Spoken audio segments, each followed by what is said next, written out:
खोब मोजां मोनदों आइएफअनि पिकनिक स्पट बोसोरै खुंनाय जादों देग्लायबो खुंबाय दा जेनेरेलि मानसिफ्रा माने रंजानो गथ' फुर्ति खालामनो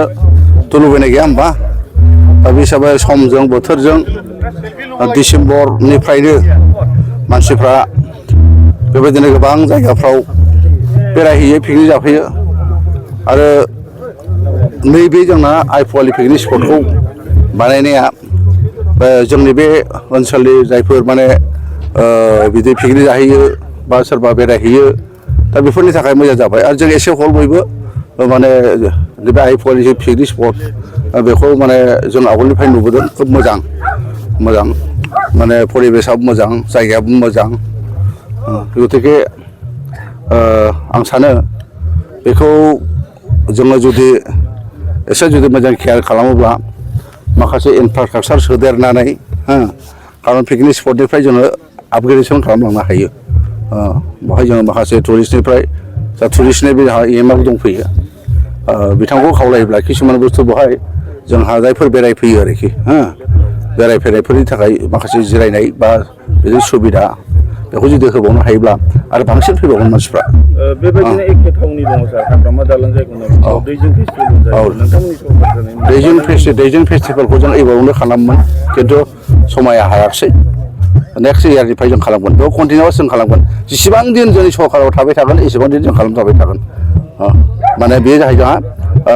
इन्टारनेसनेल लेभेलाव थांबाय आरो इतिमध्ये बे एवार्डबो मोननाय जाहैबाय गतिके बेखौ नेक्स्ट इयारनिफ्राय खालामनाय जाहैगोन दा जोंहा आइएफअनि पिकनिक स्पटआ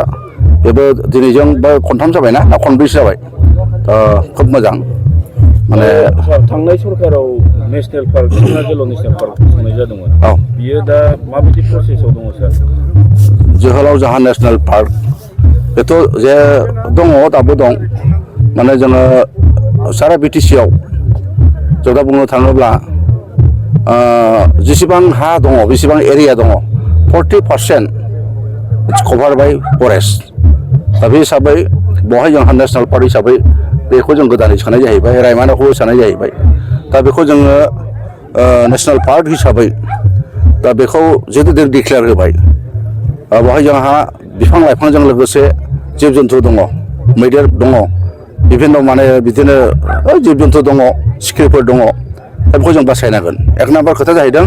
नेशनेल पार्क बानायनायनि उनावहाय जों बयबो बेखौ बासायनाया दायथ' लानांगोन अखल जोंहा फरेस्ट डिपार्टमेन्ट बा जोंनि फरेस्टारफ्राल' बेखौ माबानांगौ बासायनांगौ बे नङा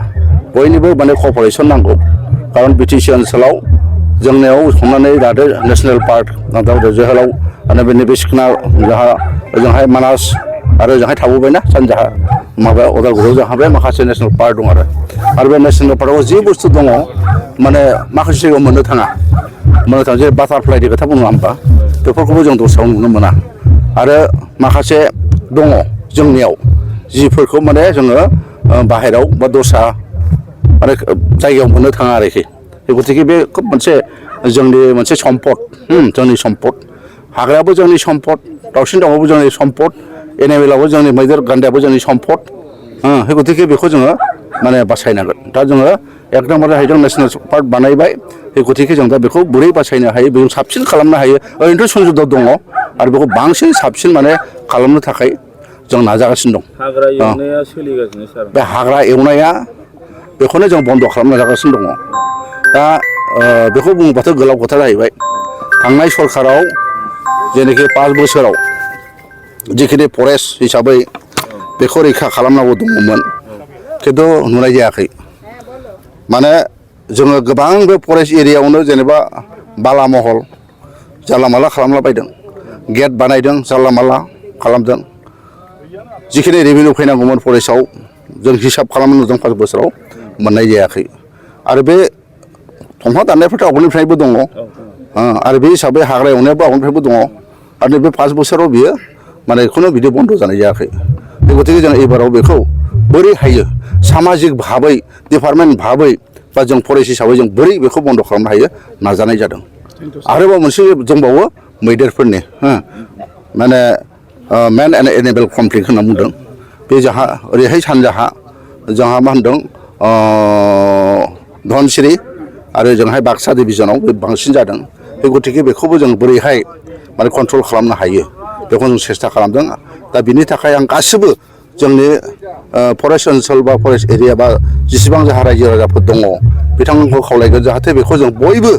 जोंनि सम्पति होननानै जाहाथे बेखौ जाहाथे बयबो सहाय खालामो दाननायाथ' दानग्रा मानसि रिथि थाबाय बेखौबो जों बुजायनांगोन आरोखि बुजायनानै लाबोनांगोन फरेस्टआ मा हाग्राया मा बेखौ जोङो माबानानै बुजायनांगोन खारन आं बुंदों जे बिटिसिआव 40% जाहा फरेस्टआव दङ बेनिफ्राय जोङो गोबां जों रेभिनिउ मोननाय जायो रेभिनिउ मोनो बे गतिके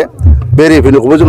माबानांगोन फारसेथिं जोंहा फरेस्टखौबो बिटिसि हिसाबै जेरै जों फरेस्ट नेसनेल पार्क जानानै जेरैहाय जों मिथिजादों सारा पृथिबियाव थिग बेखौ जों बासायनो हायोब्ला जोंहा मोजां जागोन आरोखि। Thank you sir.